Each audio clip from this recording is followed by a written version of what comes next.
Welcome to Lainey Ganja's channel. Thank you so much for tuning in. I am wearing one of my all-time favorite sweaters today because I am a hug dealer. Yo. Super funny, super nerdy. I'm the worst. But anyway, there is a particular topic that's being discussed right now amongst my group of friends. And I was like, man, that would be a really good video because maybe a lot of people don't know about this stuff, or maybe a lot of people are not aware to this. So I wanted to go ahead and do a quick little video about basically cannabis shelf life.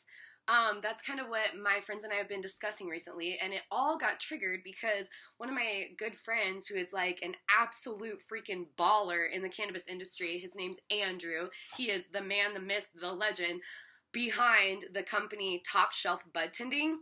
He's like this one-man freaking show doing all these amazing events. He's acting as a mobile bud tender for parties, celebrations, gatherings.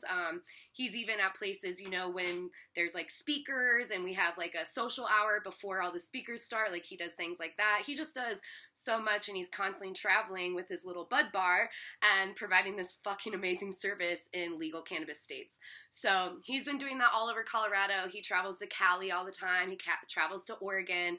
Well, this discussion started because he was in Oregon and he visited this dispensary, and straight up the cannabis that he purchased, he got like a pre-roll. I know he at least got a pre-roll, and I don't know what else he got, but I know he got more items. But literally the harvest date on these items and then the like testing date was super out of date. So like, for instance, I think it was the pre-roll that he had, the cannabis was harvested like 1 year ago, maybe even a little bit more than 1 year ago. And then like the test batch on it was also like, I don't know, like almost a year expired or something ridiculous like that, you know? So it just got all of us talking about this and got all of us kind of comparing notes, comparing legal markets, and just discussing why this is important and why this matters. And the reason it does is for several reasons. So, I guess really when it gets down to it, cannabis as the overall herbal plant, the overall herbal resource that it is, this plant, it is the most therapeutic, the most healing, the most medicinal when it is grown properly, when it is cared for properly. So basically what I'm getting at is cannabis is not one of those things that, okay, cannabis, just like anything else, you know, like food, like clothing, like all products and goods and services, you know, it can either be fine quality, like high top quality, or it can be hella cheaply made. Or it can be made by like cutting corners because maybe you're trying to pump out product faster or something. Well, what happens is the end result when you cut corners, when you don't grow properly, when you don't grow as organically as possible, basically you're causing unnecessary side effects and unnecessary things that can start to become problematic. That is when you could potentially be consuming something that actually is not good for you. So as good as cannabis is, as amazing as cannabis is, if not grown properly and if not treated properly, it's not going to be any benefit to your health.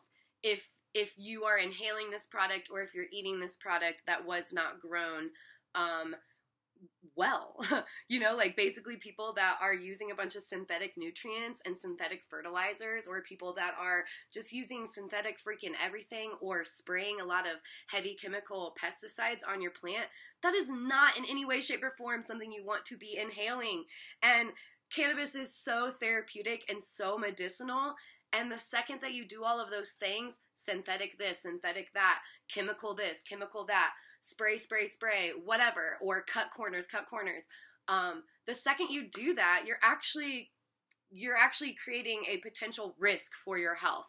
And that's because you shouldn't be inhaling chemicals, and you shouldn't be inhaling synthetic anything, you know. And this also very much ties in to the discussion of the food crisis that we're kind of in. Like, we are producing food that is not real food. Like, we are producing things that are not natural, that our bodies are not meant to digest or process. And as a society, especially here in America, we have so many disease and illness running rampant. So, and it's definitely a huge reason of it is our food source and our food production and how we all think about food. The fact that people literally eat fast food as if that is real, actual food is so alarming. This really shows the lack of understanding that we have as a nation of what real natural food is. Real natural food and what our bodies are meant to consume are things that are all natural. Our bodies were never meant to consume basically processed things, processed meat and cheeses, preservatives. Preservatives are terrible. Your body doesn't even know what to do with it. It ends up storing them as fat. It does not know how to process preservatives. So this all ties into the idea of cannabis as well. So literally think of cannabis the way that you would think of going to a farmer's market and trying to pick out organic food or like the best locally sourced, well-sourced food. You got to think about cannabis that way, especially if you're someone that's going to be using it medicinally and therapeutically and somebody who's literally using it to promote their health and wellness. You have to be mindful of these things. So that's kind of what sparked this conversation. Some people are like, wow, I've never even thought of that. I've never even thought about like the shelf life of cannabis.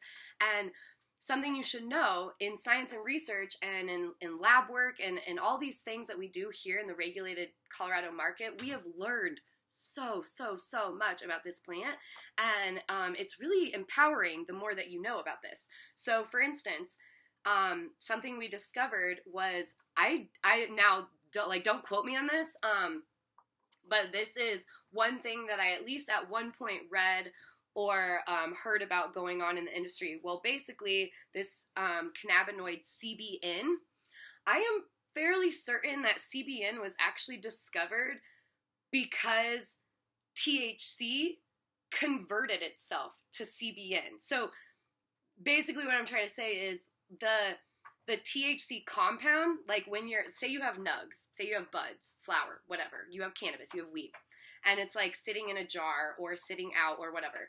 Did you know that that THC molecule inside those nugs is actually not stable, and it can convert into another molecule, into another cannabinoid?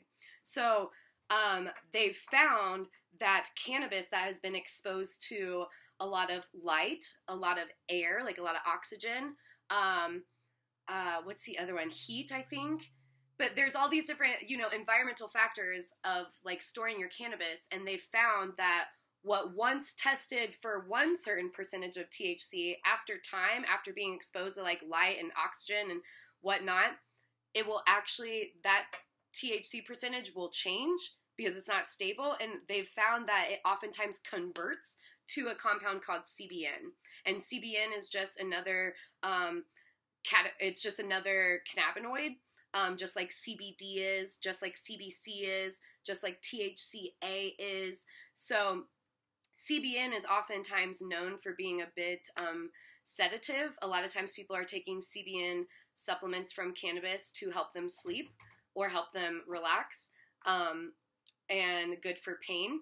So yeah, I realized that a lot of this stuff people don't necessarily realize, especially like I started learning about this so much by being in the legal regulated market here, and things happen so quickly here.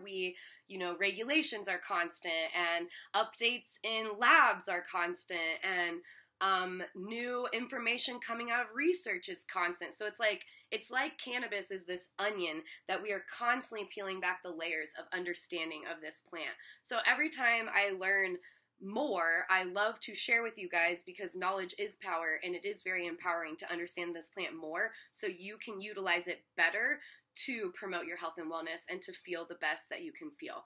So some tips right there: if you've got cannabis, and especially buds, and it's at your house, you really want to be aware of how you're storing it. If it's in a lot of light, or if it's exposed to air, it's in like a shitty plastic bag, you're pretty much, that cannabis is going to change over time. The compounds within that cannabis will change over time and will change with exposure to these different things.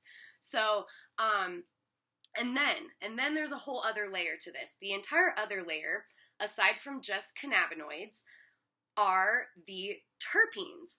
And I'm pretty sure I've talked about this before. If you don't remember what terpenes are